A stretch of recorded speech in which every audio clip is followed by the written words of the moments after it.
now is the once in a lifetime opportunity for the Flames to realign and reconfigure their organization. You're Locked On Flames, your daily podcast on the Calgary Flames. Part of the Locked On Podcast Network, your team every day.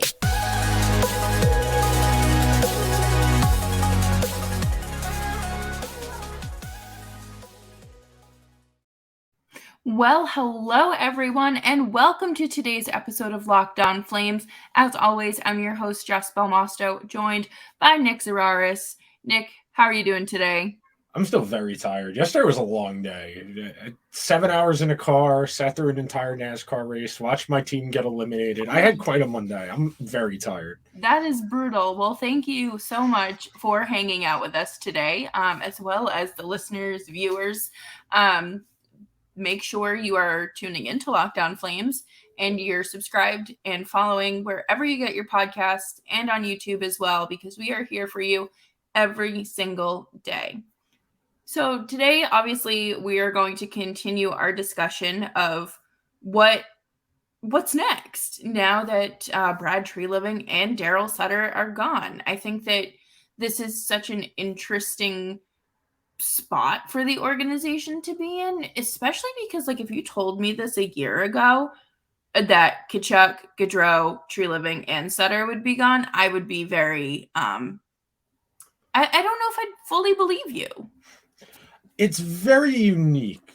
Typically speaking, when you have a general manager and a coach leave in the same offseason, it's because your owner has said, okay, fine, we can rebuild the team. That's generally the only situation where you will see both get fired or leave in the same offseason, is if you've got a multi-year commitment to bottom out, get draft picks, and let those young guys develop. It's infrequent that you will see both jobs come open at the same time on a team that is not bare bones. It makes sense that if you are going to go with a real change in direction from contender to rebuilder, that you will change your coach and GM because your priorities have changed. It's very uncommon for an average team to change both in the same offseason. Typically, you would do one or the other. You heard the entire build up to this. You heard me saying, if you just change the GM and don't change the coach, you're not going to be able to make meaningful change, because if you don't have lockstep agreement between the two, you're never going to be able to get the maximum out of your potential. The GM assembles the roster to play a certain way,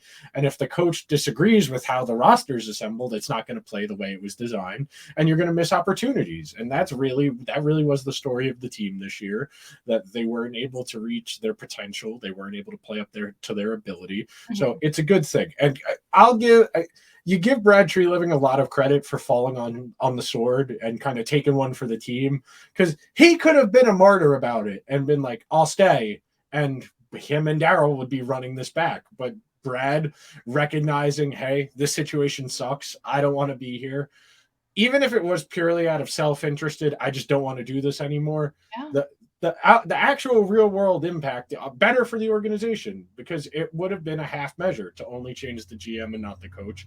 So this works out well. You have a real opportunity now to set the tone for the next 5 to 10 years. If your GM is pretty good, you have the opportunity here to set up the next 10 years of your organization. If you get a good GM in here, if you get the right GM, that's a long-term appointment. The average GM tenure is about 5.5 years. That ebbs and flows every now and then, but it's been about 5.5 years for the last 8-9 years. So you get a few cracks at it as a GM. You get 2 coaches usually. Brad had multiple coaches. He lasted twice as long. So you would say you're entitled to 6 coaches, 5 coaches, and he had more than that. So it's time for an organizational shift. The fan base is hungry here for something that's believable, that's tangible. They can feel and touch and believe in. They want these young guys to play. They want to see Dustin Wolf get 35 NHL starts next year. They want to see Peltier and Coronado everyday NHLers next year. If you give them young guys, everybody can project their hopes, their optimism, everything. They have something to believe in that besides what's already on the team. That was part of the problem with the team this year is they didn't really have anyone who wasn't a known quantity. There was no unknown of like maybe this person can get to another level. And that happened for a few guys. Dubé comes to mind of reaching a level they hadn't before. But for the most part, everybody more or less, established NHL professional, significant sample size, more or less are what they are. You start incorporating some youth in here. You got a GM and a coach who are in lockstep agreement about the role of the youth in the team going forward. Then everybody can start to get genuinely excited. And that's something that's really rewarding for a fan base, especially after going through a season like they just went through, is the organization realizes something didn't work. And sometimes it takes more than one season of things not working for a franchise to be like, hey, we got to change things. They lucked out that Brad was willing to fall on the sword and take the coach out with him. Very, very lucky that worked out for them in that respect. But you got a real opportunity now, and there's some palpable excitement. There's a lot of time to go. The draft is still 2 months away. You want to get your GM figured out sooner rather than later because your GM has to do the coaching interviews because they need to be in real agreement here. So hopefully within the next 2-3 weeks or so, the GM situation is resolved, and then we can start talking about who the coach is going to be. But just big picture, blank slate. It's really exciting that they made the right decision because they recognized something was wrong and they weren't doing the half measures. That's really encouraging that they were willing to swallow Daryl's money, swallow their pride in admitting, hey, Daryl's not working. And it gives real opportunity for the organization to make strides as an organization, not just in terms of the on-ice results, but in terms of the process and all of your decision-making, in terms of building out your front office more. I was talking about this the other day with somebody. There is not a salary cap on how much you can spend on support staff. Teams that are not maximizing their support staff because they're cheap are missing out on opportunities here. There are market inefficiencies to be and inefficiencies in general to be exploited. And if your owner is willing to swallow $8 million for a coach not to coach, talk to him about getting more support staff, get more analysts, get more database managers, build this out. That's really what I would like to see going forward here. You get a younger GM in here, a younger coach in here, and say, we want to do this the right way, which means setting up for a 5 to 10 year window with 7 or 8 playoff appearances, and you hope one of those 8 you get a Stanley Cup. That's generally about the math. You want to really win a Stanley Cup. There are exceptions, of course, but for the most part, it takes at least 7-8 years to build out the group that wins a Stanley Cup. Trying to speed it up, you miss. When you try and speed it up, your young guys don't develop well because they're playing in the shadow of other guys. There's a real opportunity here. I'm very, very excited because it's been a while. The Flames haven't had to hire a new GM in 10 years, 9 years. So we're going to get a real good glimpse into the state of the organization based on how this hiring process plays out. And it's one of the few times you can genuinely get an understanding of what your franchise thinks beyond the surface level public relations management stuff. When you see who they hire and who they fire, you get an understanding of what they are prioritizing and what they care about. Yeah, and I think, this is going to be an interesting off season, and really not even the entire off season. I think the next 6 weeks are going to be a really interesting time and something that the Flames fans can just look forward to and continue to just have some excitement and hope for what's ahead, because there's plenty to be hopeful for. But coming up next, we are going to continue to discuss the opportunities that lie ahead in these next 5 to 10 year windows. And before we do that, though, I do want to tell you about Gametime. If you are like us, you will be frequenting concerts, baseball games, you name it, this summer, and Gametime is the place to buy your tickets. Buying tickets to your favorite shows, events shouldn't be stressful, should be as low maintenance as possible. And with killer deals on last minute tickets and their best price guarantee, you can find yourself at all these fun events, okay? Make the most of your summer before we're back in the freezing cold winter, right? So Gametime is the place for last minute tickets. Forget forget planning months in advance.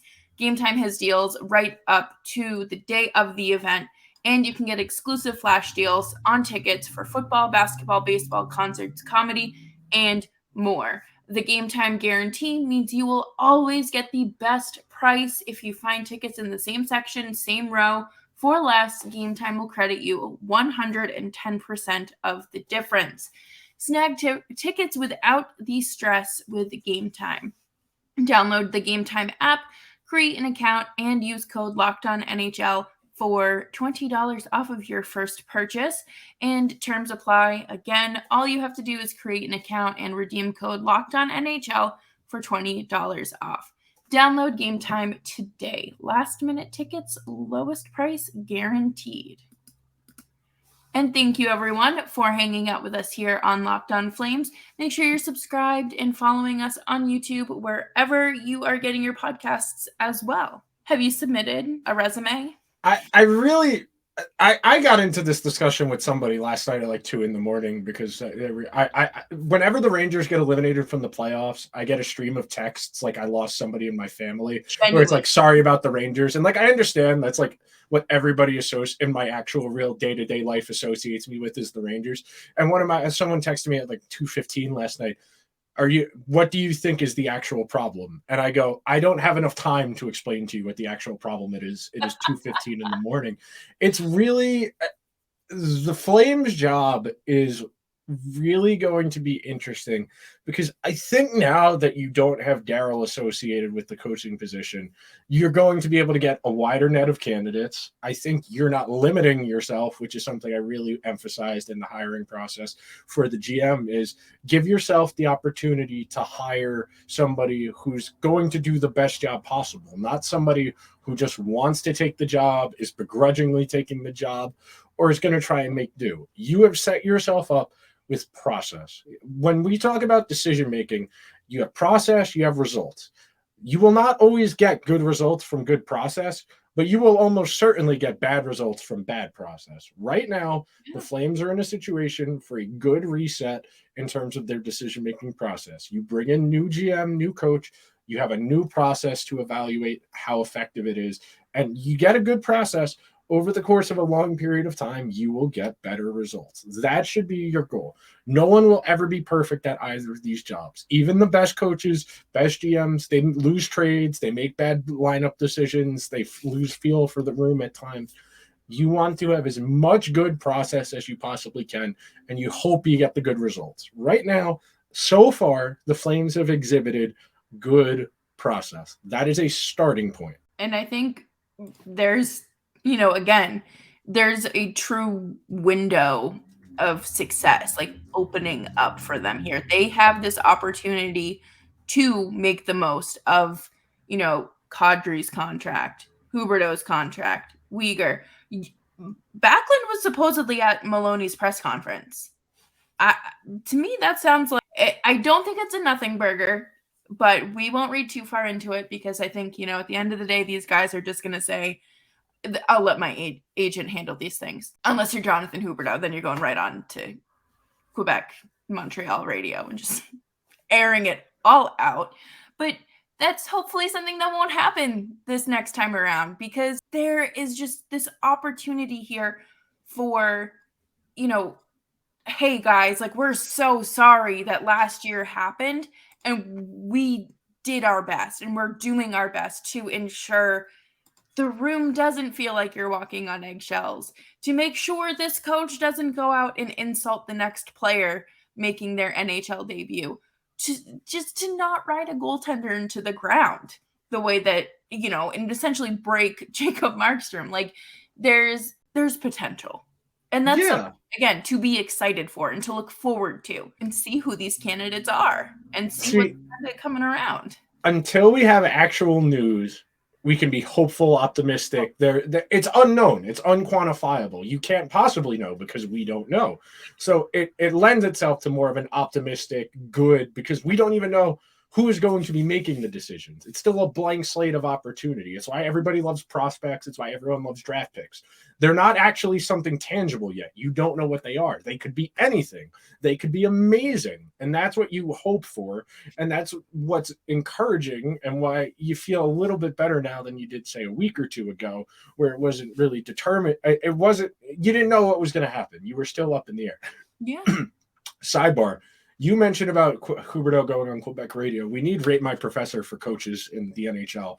I need everybody spilling the anonymous tea on their coaches. I need genuine feedback. The NFL did this for the first time this year, where they did the public feedback with their PA, where it was rating like the facilities, the coaching staff, the medical staff, the training staff, the nutrition stuff, all that stuff. The NHL needs to be getting in on this, A, because we need the entertainment value, and B, it's really important that these guys understand, hey, your fellow union members recognize that this situation is bad. You probably don't want to go here, or this situation is amazing. You should want to be here. And it enables a free flowing of information, transparency that you wouldn't otherwise have. You grant them anonymity. You let everybody kind of know what's really going on. Like finding out the one team in the NFL that makes their guys pay for the food at the facility, which was very funny to discover. Wi-Fi? Yeah, like stuff like that. The Yankees pay for Wi-Fi on their JetBlue flights, even though the flight is sponsored by an airline. The official airline of the Yankees pays for the stuff. They pay for Wi-Fi. It's stupid, but again, that's useful information, and it's entertaining for us. Oh, yeah. And, I think that there's so many only so many spots in a group chat. I unfortunately don't think the entirety of, like, NHL veterans are talking in a single group chat. They should have like a subreddit that I have access to or something. That they can make a private Reddit. They should make a Discord. The NHLPA should make a Discord for their guys, and it can be like, I'll pay for that. Are you kidding? Actually, I'm not going to touch that one because that's a potential hand grenade. I'm not going to touch that one. I was about to make a joke about luxury designer goods, but that some people are aware of, involving a certain player in the NHL, but I won't. Yes, Jess got the joke, so I won't make that joke I was about to make. What luxury good is commiserate with this state? That kind of joke. But I digress. Back to the point at hand. It's good that this is out there. It's good that the Flames are operating with good process. Yeah. That the players feel like, hey, we were heard. The organization at some level cares about what we have to say about this situation. They took our exit interviews seriously, and they changed the direction of the team. That also puts added responsibility on all of their plates now because, hey, we changed the direction of our organization for you guys. And if you guys still don't play well, you don't get to blame the coach for being difficult to work with. Yeah. Now we're going out of our way to get a new GM and a new coach to put you guys in the best possible position. Now you guys got to deliver the goods to some degree. That's a part of this conversation we shouldn't lose. It's always easier to change the GM or the coach than the players because that's one guy and they don't have no move clauses. Coach and GMs at will. They can be fired at any point. They just got to pay out the rest of the contract. Players, no move clauses, limited no move clauses. There's a salary cap, which makes trading expensive players difficult. So there is going to be an onus on the players to, hey, the organization put this in our court now. It's up to us that we get somebody in here we can work with, and we really improve on what we did last year. That's not lost on me in this situation. No, and that's definitely something that has to also change because, again, the product off the ice and behind the scenes can change, but it has to also translate there. And coming up next, we will wrap up the show with some more of this just fantastic. We're just living for the hope of it all again. We're not living for the playoffs. We're just hoping for this next step. But before we do that, I'm going to tell you guys about a product that I use literally every day. And I started taking AG1 because I was very tired of constantly being sick and also just having a horrible gut. And AG1 is just one scoop in a cup of water every morning. It's a great way to start your day with 75 high-quality vitamins, minerals, whole foods, adaptogens, probiotics. It's great. And it's cheaper than a cup of coffee when you break it down. And there are over 7,000 5-star reviews, and it's recommended by professional athletes.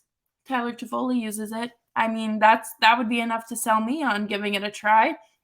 So right now, it is time to reclaim your health and arm your immune system with convenient daily nutrition. It's just one scoop in a cup of water every day. That's it. No need for a million different pills and supplements to look out for your health. And to make it easy, Athletic Greens is going to give you a free 1-year supply of immune supporting vitamin D and 5 free travel packs with your first purchase. All you have to do is visit athleticgreens.com/LockedOnNHL Network. Again, that is athleticgreens.com/NHL Network to take ownership over your health and pick up the ultimate daily nutritional insurance.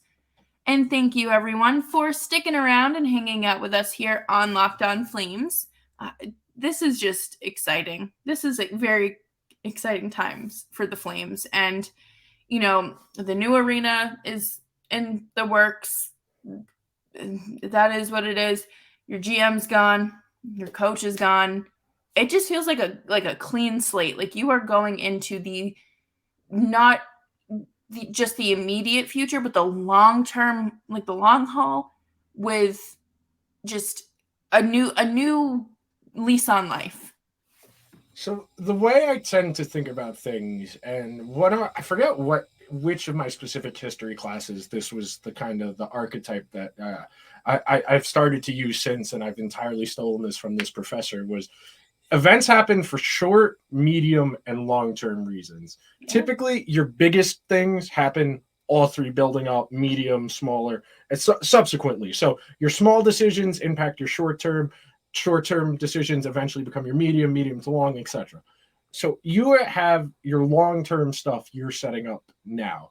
You can't undo what's already been done. The extensions, the players that are here, they're here.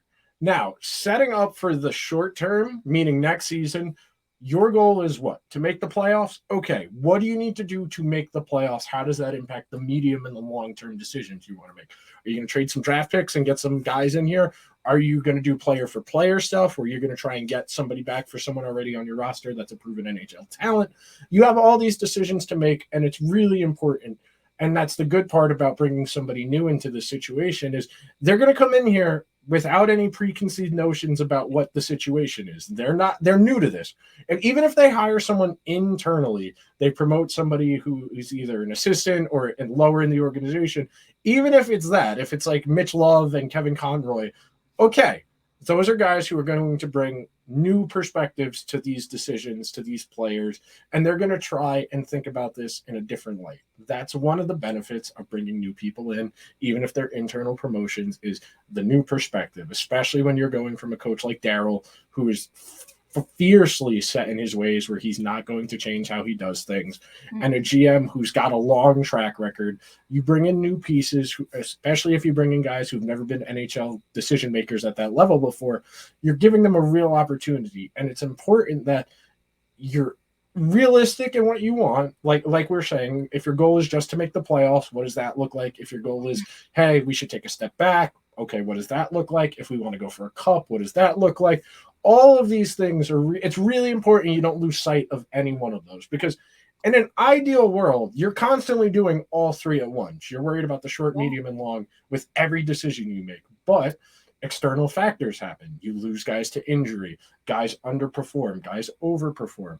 You really have to try and balance it all the best you can. Like I said before, nobody bats 1,000. There are going to be mistakes. It's a matter of making sure those mistakes don't hamstring you going forward.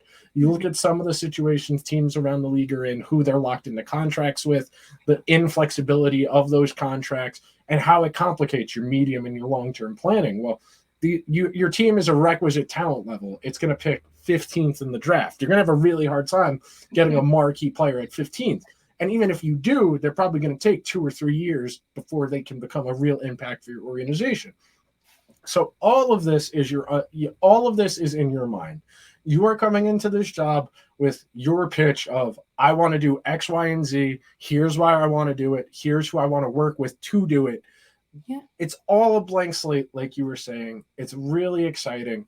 I'm very excited to start seeing candidates come out. I'm very excited to start seeing who's interviewing for this job. And then you have actual actionable information, because right now Right. we don't know who are real candidates. You'd imagine the internal guys who I mentioned before, Conroy and Love, will get looks for both of these jobs. Talk to as many people as you can. Don't overdo it. You know, I would say your number should be somewhere around 8. Anything Yeah. more than 8, I feel like you're doing too much. Sure, if you want to do guys a solid, you want to just hear them out, okay. But generally speaking, more than 8, you run into issues. The NFL, it's usually about 5 candidates for head coach, 8 for GM, somewhere in that ballpark, where you don't get lost in the weeds, but you do talk to a lot of people. I would emphasize talking to people from other organizations, guys that aren't in the NHL even, that are familiar with other sports or other businesses. Get as many ideas as you possibly can. Get a real understanding of where you're actually at, and use that as your foundational launching point for whoever does come in to take the job. Because even if you hire someone, you can take ideas other people give you in their meetings and be like, hey, this person was talking about this. What can we do to do better at this? And then that person can come in and say, well, I want to do this, this, and this. Do you think that's a good idea? That's the most important thing in all of this is you want a feedback structure that is reasonable and that's going to work. You want people to feel empowered to be like, hey, this is not working. That was not the case last year. The GM wanted to fire Daryl. The GM could not do it. So it made it harder for Brad to do his job. Yeah. So now going forward, you have a real opportunity to set up a healthy power dynamic between your GM, your coach, your president, and your owner. And you foster that along, and you set yourself up for success. When your decision makers are all on the line, there's a good feedback process, the decision-making process is solid, then you can start worrying about the results. Then you start judging them based on what they do. But for now, we can be hopelessly optimistic because we don't know what's going to happen. Yeah. It's like baking a cake. Yeah. It literally just step by step. You're not going to pull it out of the oven, or when the powder's still in the box, you're not going to slap some icing on it. It takes a little bit of time. It is a process, and this isn't something that's going to just miraculously fix itself. Oh no, this is going to be a multiple year thing. Yeah. No matter who comes in, even if they do make the playoffs next year, which I think is a reasonable goal. You're going to come in first year on the job for a veteran-laden team. Yeah. You're going to want to convince the guys who are pending UFAs or soon to be UFAs, hey, you want to stay here, we should try and make the playoffs next year. Okay, that's reasonable. Then after that, your job is to figure out how you go from that to how do we become a Stanley Cup contender. There's a long road ahead of the Flames, but everything is in front of them from a decision-making process. The roster is not. They are locked in for the most part with expensive people. But what can you do to maximize them? That is what's in front of them. Yeah, 100%. And I look forward to seeing these candidates. I hope that they do something similar that Chicago did a few years ago with their head coaching candidates as well as the general manager, where they just tweeted out like, hey, we have interviewed X, Y, and Z. Yeah. And this is whatever. Because I think it gives, us something to talk about, but also, kind of an idea of where this organization wants this team to go. I'm in complete agreement with you. Whenever it comes to that, I'm always in favor of give the public as much information as you reasonably can. Sure, there are like proprietary things you don't want to concede, like, we're talking to these people for these reasons. They want to do this, and that. But at the very least, hey, we're talking to these people. We're excited about it. We want you to be excited about it too. Yeah. That's what it says to me when you're announcing who you're interviewing. Hey, we're really excited. We're talking to these people. You should be excited. We're talking to them too, because they're going to turn this team around. That's the messaging I've always opted for and would prefer from my teams when it comes to hiring GMs, coaches, etc. The more transparent you are, the better I feel about the process. Yeah, and it doesn't have to be like some sort of content thing. It is just a graphic. Like straightforward. That's that. And that about does it for today's episode of Locked On Flames. Thank you, everyone, for sticking around and hanging out with us as we break down the news and give you our true opinions on everything going on in the world of Calgary. So make sure you're subscribed to Locked On Flames and you're following us on Twitter at Jess Belmosto, at Nick Zeraris, and on YouTube as well. Love seeing the comments, get the conversation going. It is important. And I will be back tomorrow, and we will see where the wind takes us, because last time I said we're going to break down the third line, and then 20 minutes later Sutter's gone. So we'll see.